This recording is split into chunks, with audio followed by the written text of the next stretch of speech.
Hi students, welcome to Global Online. This is Ankita Sood. Madhya Pradesh set paper 1 preparation में logical reasoning का एक बहुत ही ज़्यादा इम्पोर्टेंट टॉपिक हम कवर करने वाले हैं, जिसका नाम है फैलेसी यानी कि युक्ति दोष।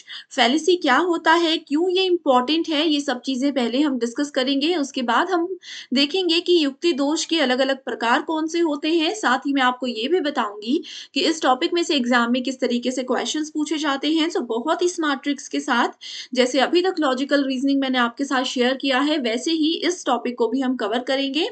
एंड मैं आपको बता देती हूँ कि श्योर इस टॉपिक में से क्वेश्चन आप लोगों को एग्जाम में देखने को मिल सकता है। सेशन पर आगे जाने से पहले आपको पता होना चाहिए कि लॉजिकल रीजनिंग का ये कंप्लीट सिलेबस है। यहाँ पर हमारा आज का टॉपिक है फॉर्मल एंड इनफॉर्मल फैलेसीज। देख सकते हो, औपचारिक एवं अनौपचारिक युक्ति दोष। ओके, इस एग्जाम को क्वालिफाई करने के लिए आपको अपने पेपर 1 पर ध्यान देने की बहुत ज़रूरत होती है। इस पेपर में बहुत आसानी से आप लोग 75 प्लस स्कोर कर सकते हो अगर आप लोग एक स्मार्ट प्रिपरेशन को फॉलो करोगे। आपके स्मार्ट प्रिपरेशन के लिए कंप्लीट कोर्स हमने लॉन्च किया है, जिस कोर्स में पेपर 1 के टोटल 10 यूनिट्स के फुल सिलेबस वीडियो लेक्चर्स हम आपको प्रोवाइड करवाते हैं, स्मार्ट ट्रिक्स के साथ, रियल लाइफ एग्जाम्पल के साथ। बहुत ही ईजी वे में सारे कॉन्सेप्ट्स आपके क्लियर कर दिए जाएंगे। फुल सिलेबस नोट्स यहाँ पर आपको पीडीएफ के फॉर्मेट में मिलता है। इस पीडीएफ को आप बहुत आसानी से अपने मोबाइल फोन में भी डाउनलोड करके पढ़ सकते हो। फुल सिलेबस मॉक टेस्ट में से एज इट इज क्वेश्चंस आपको देखने को मिलेंगे। इसके अलावा previous year questions with solution की अगर बात करें तो यहाँ से आपको एक आइडिया हो जाएगा कि किस लेवल के और किस तरीके से क्वेश्चंस एग्जाम में पूछे जाते हैं। 2000 प्लस एमसीक्यू क्वेश्चन बैंक में आपको मोस्ट रिपीटेड, मोस्ट एक्सपेक्टेड और अपडेटेड क्वेश्चंस हम प्रोवाइड करवाते हैं। हर एक क्वेश्चन के साथ आपको एक्सप्लेनेशन भी दी जाएगी। गिवन नंबर्स पर कांटेक्ट करके आप इसको ज्वाइन कर सकते हो एंड इसके लिए सिर्फ एक ही बार फीस देनी है, 2000 रुपए। फीस पे करने से पहले फ्री वीडियोस भी देखना चाहते हो तो ग्लोबल ऑनलाइन ऐप को फ्री में डाउनलोड कीजिए। स्टोर सेक्शन पर जाकर सर्च बार में कोर्स का नाम लिखोगे, कोर्स का ओवरव्यू ऑलरेडी आपके साथ डिस्कस कर चुकी हूँ। कंटेंट सेक्शन पर क्लिक करते ही आप देख सकते हो यहाँ पर यूनिट वाइज फोल्डर्स हैं। जिस भी यूनिट पर आप क्लिक करोगे आपको theory lectures, MCQ lectures, notes और टेस्ट मिल जाएंगे, जो कि एग्जाम के लेवल और पैटर्न के हिसाब से ही बनाए गए हैं। बहुत ही बेस्ट कोर्स है ये, आपको जरूर एग्जाम क्वालिफाई करने में मदद करेगा। गिवन नंबर्स पर अभी ही कॉन्टैक्ट करके आप इसको ज्वाइन कर लीजिए। सबसे पहले आपको पता होना चाहिए फैलेसी क्या होता है। देखो, फैलेसी का मतलब अविश्वसनीयता, भ्रांति, धोखा, भुलावा, झूठा झूठा तर्क या फिर अशुद्धि, ये सब जो है फैलेसी के ही मीनिंग्स होते हैं। ओके, इसको एक एग्जाम्पल के साथ ही शुरू करते हैं, उसके बाद फिर डेफिनेशन पर जाएंगे। अब देखो, मान लीजिए कि आपने मुझे आ, मिलने के लिए बुलाया, ठीक है, किसी एक पर्सन ने मुझे मिलने के लिए बुलाया और वहां पर क्या हुआ, मैंने देख लिया कि अरे यहाँ पर तो मिलने के लिए बुला लिया है, लेकिन जहां पर मैं पहुंची उधर ना पहले ये घर था जिसमें गलती से मुझसे आग लग गई थी, मान लीजिए, ठीक है। जहां पर मैंने मिलने जाना था वहां पर गलती से मुझसे ही आग लग गई थी। अब क्या हुआ, अब दूसरे पर्सन ने जिसने आना था वहां पर, मैंने उनका ध्यान हटाने के लिए क्या किया, उनको घर तक नजर आने ही नहीं दिया। उनको पहले ही बाहर रोक दिया मैंने और बोल दिया कि ये जगह अच्छी नहीं है, चलो कहीं और चलते हैं। ये क्या हुआ, मैंने उनको धोखा दिया, उनको भ्रांति में रखा, झूठा तर्क देकर उनको मैंने बात चेंज कर दी। यानी कि फैलेसी का यही मतलब होता है, ठीक है। अब जैसे मान लीजिए एक और एग्जाम्पल लेते हैं। आप में से कोई एबीसी नाम के स्टूडेंट है हमारे पास। आप में से किसी ने हमसे एक क्वेश्चन पूछ लिया, ठीक है, क्वेश्चन पूछ लिया लॉजिकल रीजनिंग से रिलेटेड, और मान लीजिए कि मुझे वो क्वेश्चन का आंसर नहीं आता, तो मैं क्या करूंगी, मैंने क्या किया, मैंने आप लोगों को ये डायरेक्टली नहीं बोला कि मुझे इसका आंसर नहीं आता, मैं आपको कल बताती हूँ। मैंने क्या किया, आप लोगों की बात को बिल्कुल इग्नोर कर दिया, या फिर आपने जो टॉपिक छेड़ा था, आपने जो बात मुझसे पूछी थी, उस बात को ही बिल्कुल चेंज कर दिया, उस टॉपिक को ही बिल्कुल चेंज कर दिया। तो ये होता है फैलेसी। इसमें या तो हम सामने वाले की बात को अनदेखा कर देंगे, उनको झूठ बोल देंगे, अविश्वसनीयता दिखा देंगे, तो ये फैलेसी के मतलब होते हैं।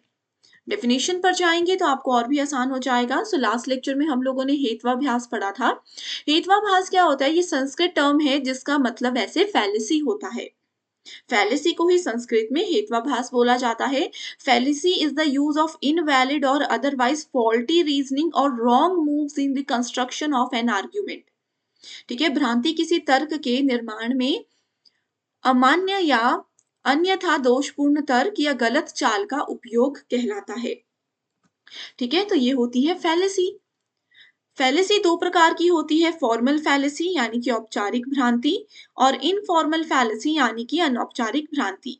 मैक्सिमम फैलेसीज जो एग्जाम में पूछी जाती है वो इनफॉर्मल फैलेसीज होती है, इसके बहुत सारे टाइप्स हैं।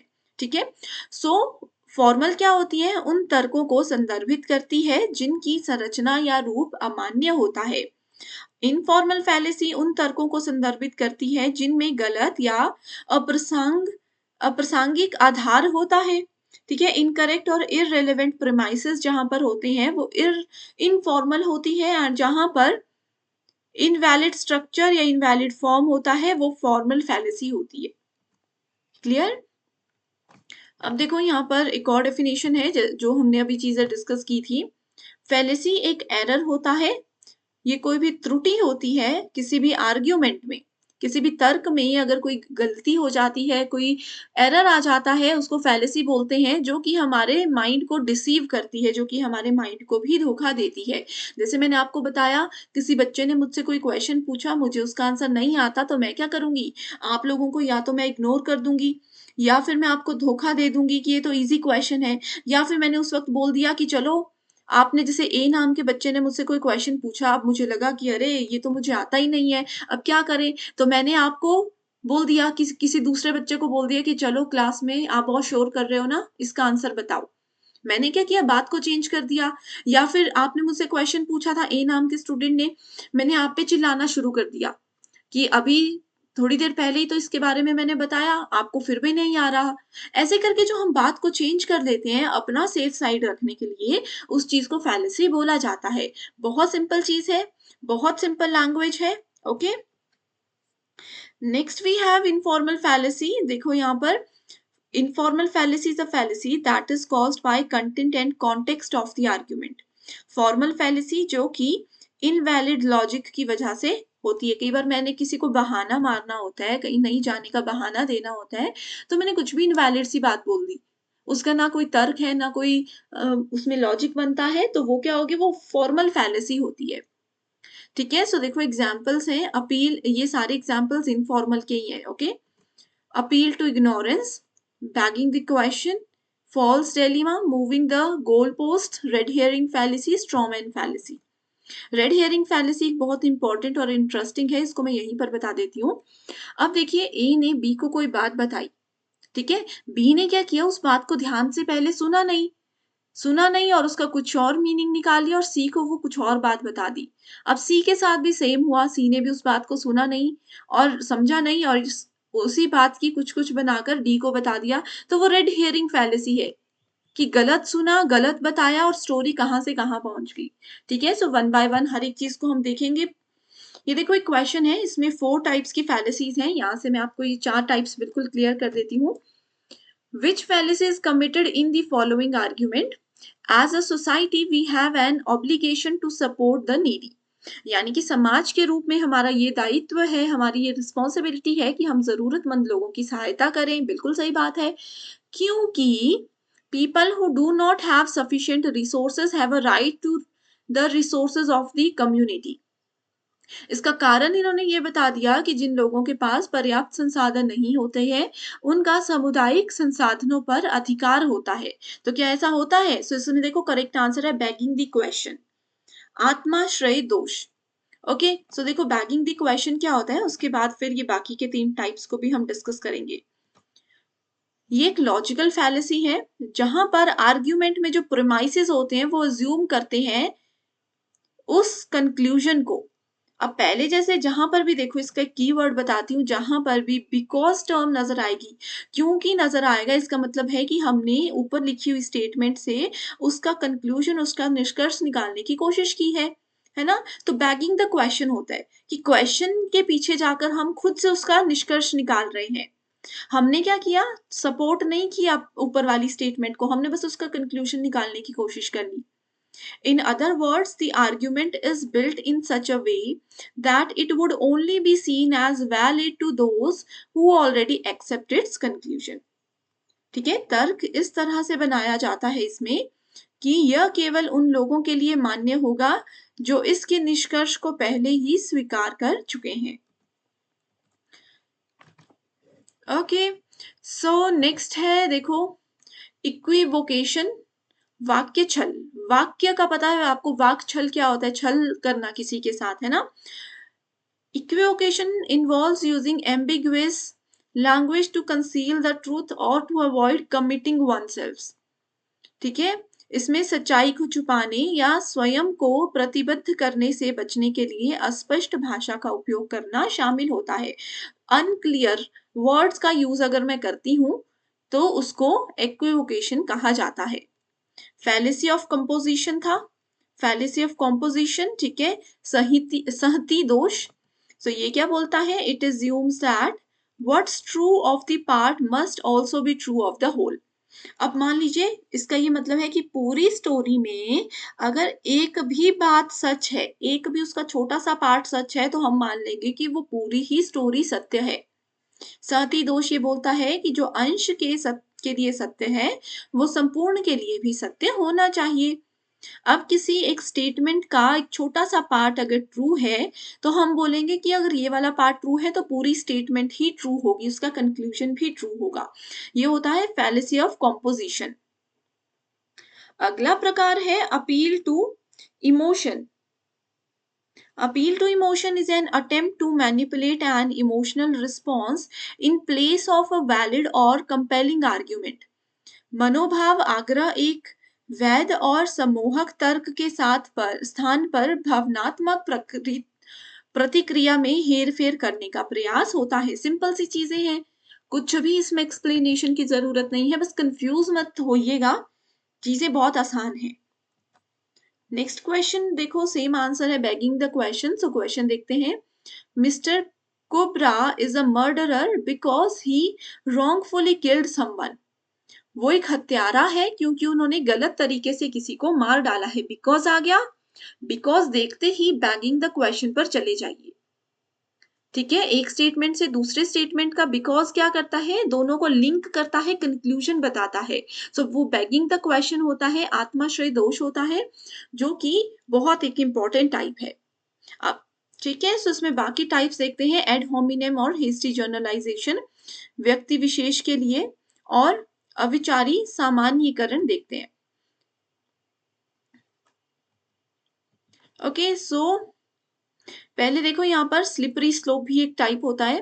This fallacy occurs when it is suggested that a particular event will lead to a chain of negative consequences without sufficient evidence to support the claim. Very easy statement.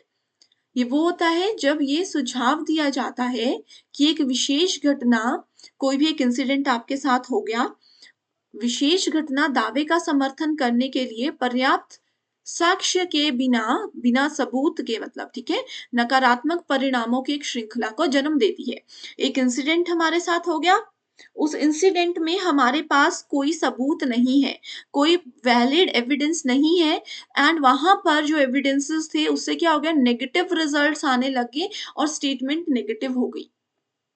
Okay, बहुत easy है। Next we have add होमिनेम व्यक्ति विशेष के लिए। This fallacy occurs when an argument is attacked by attacking the person presenting the argument rather than addressing the substances of the argument itself। अब देखो, ये बहुत interesting example के साथ मैं बताती हूँ। व्यक्ति विशेष, किसी एक पर्टिकुलर पर्सन की पर्सनालिटी पर अटैक करना is called ad hominem fallacy. Same example लेते हैं। कोई एक स्टूडेंट है ए, उन्होंने मुझसे कोई एक क्वेश्चन पूछ लिया, मुझे उसका आंसर नहीं आता, फिर मैं क्या करूंगी? मुझे लगेगा कि अरे मैं तो टीचर हूं, मैं अगर बोल दूं मुझे नहीं आता, ये लोग तो मेरा मजाक उड़ाएंगे, है ना, मेरी इमेज डाउन हो जाएगी। सो मैंने क्या किया? मैंने आपको पहले बोल दिया कि अभी तो बताया इसका मीनिंग 3 से 4 बार। अब मैं गुस्सा करने लग गई, डाँटने लग गई। करते-करते मैंने क्या किया, क्वेश्चन वाले मुद्दे से बाहर निकलने के चक्कर में मैंने इस पर्सन ए की पर्सनैलिटी पर अटैक करना शुरू कर दिया। मतलब मैंने यही इनको बोलने लग गए कि अच्छा आप बार-बार क्वेश्चन पूछ रहे हो, क्लास में आपका ध्यान होता नहीं, क्लास से बाहर यहाँ-वहाँ घूमते रहते हो, घर पे जाके पढ़ते नहीं हो। दिमाग तुम्हारा काम नहीं करता, इस तरीके की स्टेटमेंट जनरली बोली जाती हैं। आप लोगों ने भी ज़रूर कभी ना कभी अपनी लाइफ में टीचर से सुनी होगी, जो कि बहुत गलत बात है, बट होता है। ख़ास करके स्कूल लेवल पर ये बहुत चीज़ें होती हैं, है ना? सो इस तरीके से मैंने क्या किया, टॉपिक से बाहर निकलने के लिए, मुद्दे को चेंज करने के लिए आपकी पर्सनैलिटी पर अटैक करने लगी, कि खुद आप टफ़र हो, खुद आप पढ़ते नहीं, क्लास में ध्यान नहीं होता, खिड़की से बाहर देखते जा रहे थे, तो कहाँ से आएगा? पर्सनैलिटी पर अटैक करने लग जाओ, मेन मुद्दे को छोड़कर, तो वो एड होमिनेम होता है। देखो अब पढ़ो इसको फिर से। This fallacy occurs when an argument is attacked by attacking the person presenting the argument rather than addressing the substance of the argument। कि जिस बारे में बात चल रही थी, जिस बारे में चर्चा हो रही थी, उस चीज़ को छोड़कर आपकी किसी पर्टिकुलर पर्सन पर, उनकी पर्सनैलिटी पर मैं अटैक करने लग जाऊँगी। ओके? ठीक है? सो ये है इस तरीके से इक्विवोकेशन हम लोग ऑलरेडी पढ़ चुके हैं। एग्जाम्पल्स आप देख सकते हो इस वीडियो को पॉज़ करके। नेक्स्ट क्वेश्चन है, "You really must try out to be selected in the basketball team because my uncle who teaches philosophy says that you have a real potential"। अब देखो यहाँ पर बिकॉज़ भी है, लेकिन 2 अलग-अलग चीज़ें हैं। तो ये है अपील टू इनअप्रोप्रिएट अथॉरिटी। इसमें क्या हुआ? An appeal to inappropriate authority is a type of logical fallacy in which an argument relies on authority of someone who is not an expert or does not have relevant expertise in the field being discussed। नहीं समझ आया? फिर question को पढ़ो।